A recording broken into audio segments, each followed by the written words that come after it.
The sun hung low over the jagged cliffs, casting long shadows that bled into the valleys below. Dust swirled in the hot wind, carrying the faint cries of distant villages. You stand at the edge of a ravine, the air thick with the metallic tang of blood and the acrid smoke of burning homes.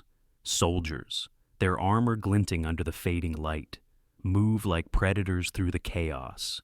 Women, clad in fine linens torn and stained, huddle in groups, their faces etched with terror. One by one, they're dragged forward, their pleas swallowed by the roar of commands. The blades rise and fall, a rhythmic horror that echoes off the rocks. But as the first screams pierce the air, you realize this isn't random violence. This is calculated erasure, a king's desperate bid to silence whispers of rebellion from his own bloodline. And as the bodies pile up, the ground turns slick and dark, the desert drinking in the life of thousands. What unfolds next defies belief, a secret buried in the sands until now. What you're about to hear involves systematic violence against women, drawn from the shadows of ancient power struggles.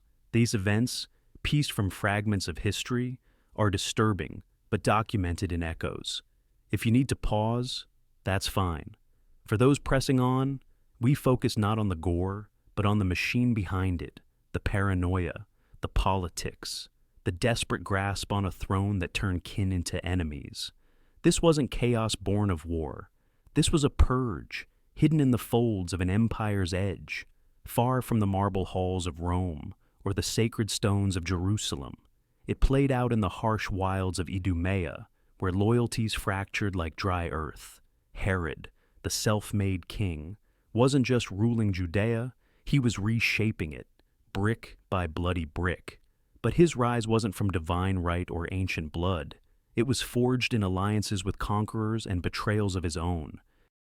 This act, targeting the daughters of Idumea's noble lines, women tied to royal houses that once rivaled his, exposed the fragility of his crown. It wasn't madness alone. It was a system, spies in every shadow, soldiers enforcing silence, a network of fear that stretched from palace to plateau. Why does it echo today? Because power built on erasure leaves scars in the sand, reminding us how fragile empires truly are, and how the forgotten voices of the oppressed can reshape history's narrative. Picture the cradle of Herod's world, Idumea, a rugged land south of Judea, where red cliffs met endless dunes, and survival meant bending to the winds of greater powers. This was Esau's legacy, the biblical twin whose descendants carved out a kingdom amid the harsh beauty of Petra's echoes and the Dead Sea's salt-crusted shores. By the time Herod entered the stage, Idumea spanned from Hebron southward, a buffer between Judea and the Nabatean Arabs, rich in trade routes but poor in unity. Tribes clashed, loyalties shifted, and foreign empires, Persian, Greek, Roman, left their marks like footprints in the dust. The era was one of flux. Alexander the Great's conquests had Hellenized the region, blending Greek gods with local cults, philosophy with ancient rites. But Judea, under the Hasmonean kings, pushed back. John Hyrcanus, in the late 2nd century BC, swept southward, conquering Idumean cities like Adora and Marisa. He didn't just claim land, he demanded souls. The Idumeans, proud descendants of Esau, faced a stark choice: circumcise, adopt Jewish laws, or flee. Many stayed, converting under duress, their altars to Kos, their storm god, shattered, replaced by Yahweh's commandments. It was integration by force, turning rivals into reluctant kin. Yet resentment simmered.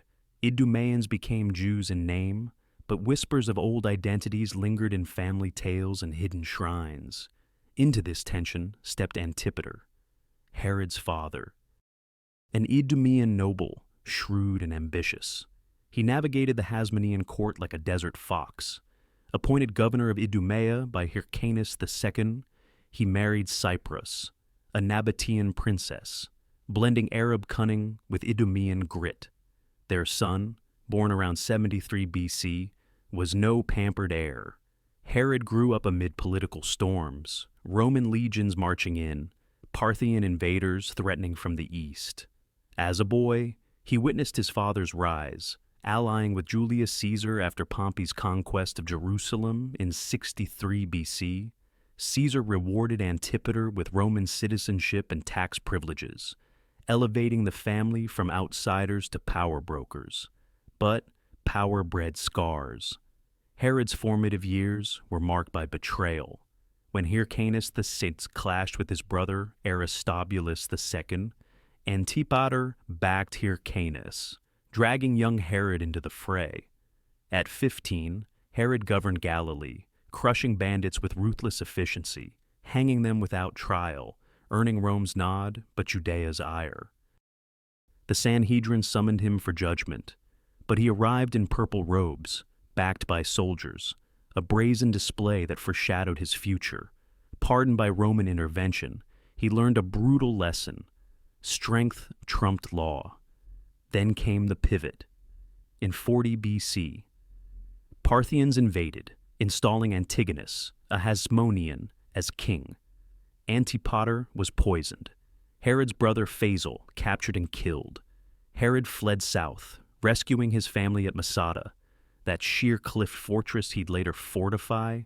Racing to Rome, he charmed Mark Antony and Octavian, securing the title King of the Jews.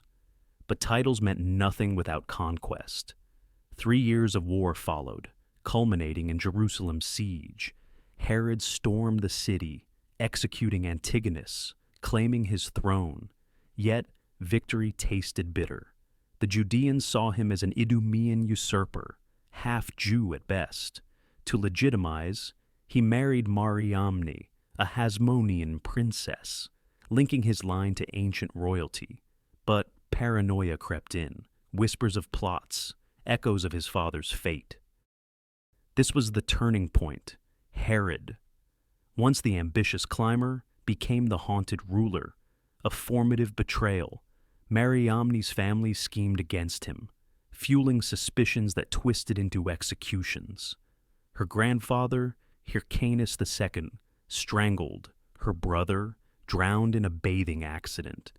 These acts weren't random. They stemmed from Herod's deep-seated fear of Idumean roots being his undoing. Idumea, his homeland, harbored noble houses with claims to autonomy, daughters married into lines that could challenge his hybrid dynasty.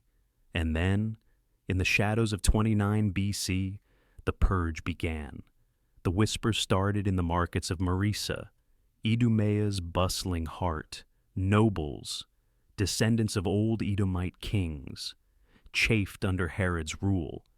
Their daughters, beautiful, educated women of royal blood, were symbols of unbroken lineage, potential brides for rivals.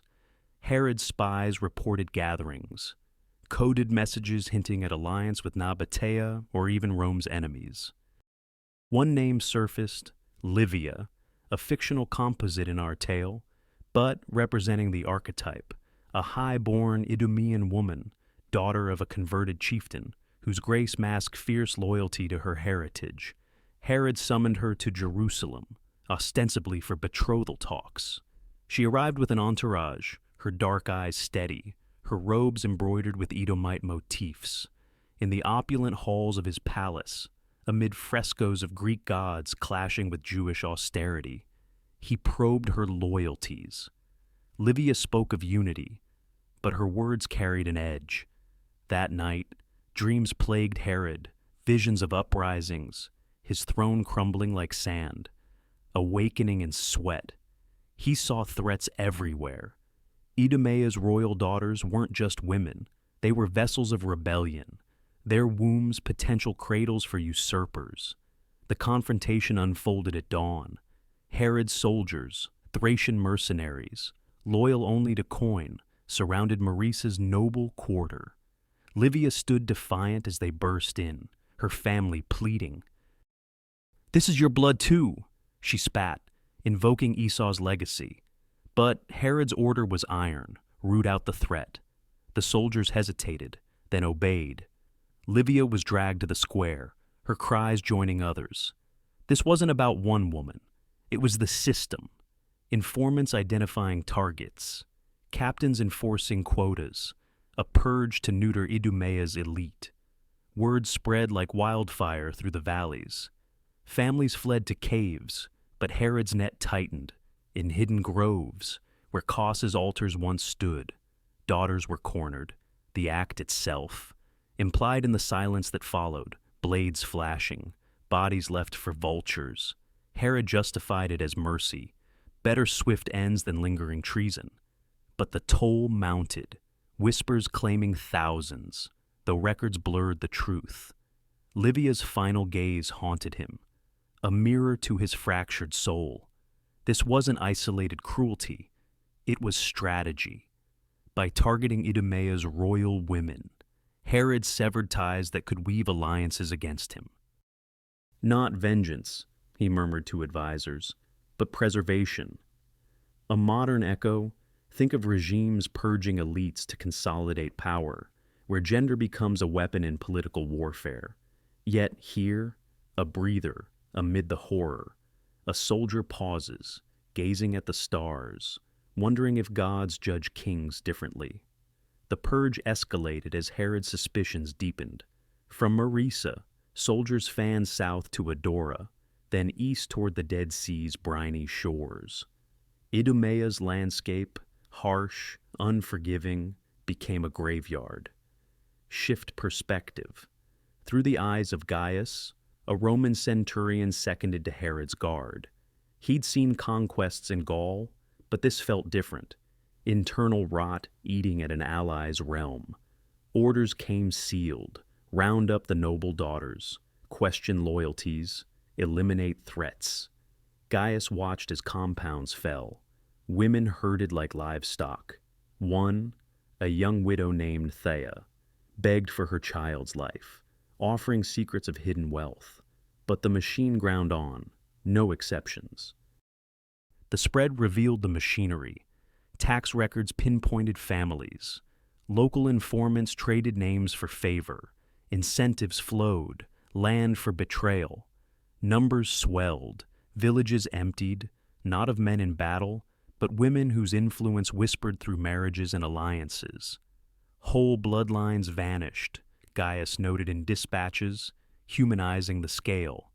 One ironic detail: amid the raids, a blooming acacia stood untouched, its petals falling like silent witnesses to the contrast of beauty and brutality. A survivor's view: Miriam, a handmaid who escaped to Nabatean borders. She recounted huddled nights in wadis, hearing screams carried on winds. The system targeted not just bodies, but spirits, erasing Idumea's matriarchal threads.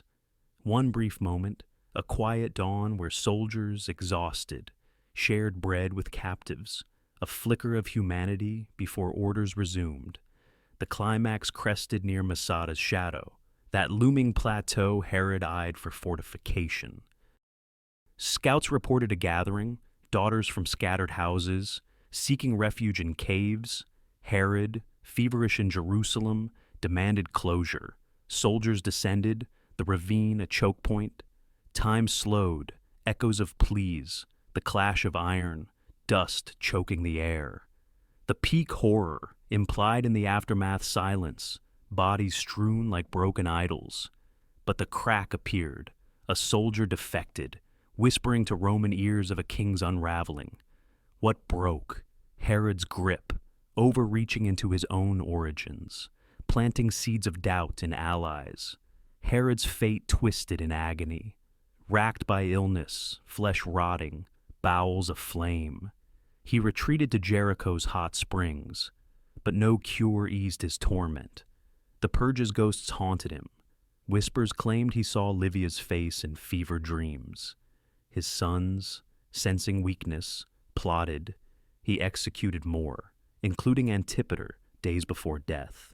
In 4 BC, he died unmourned, his body paraded in pomp but buried in secrecy at Herodium.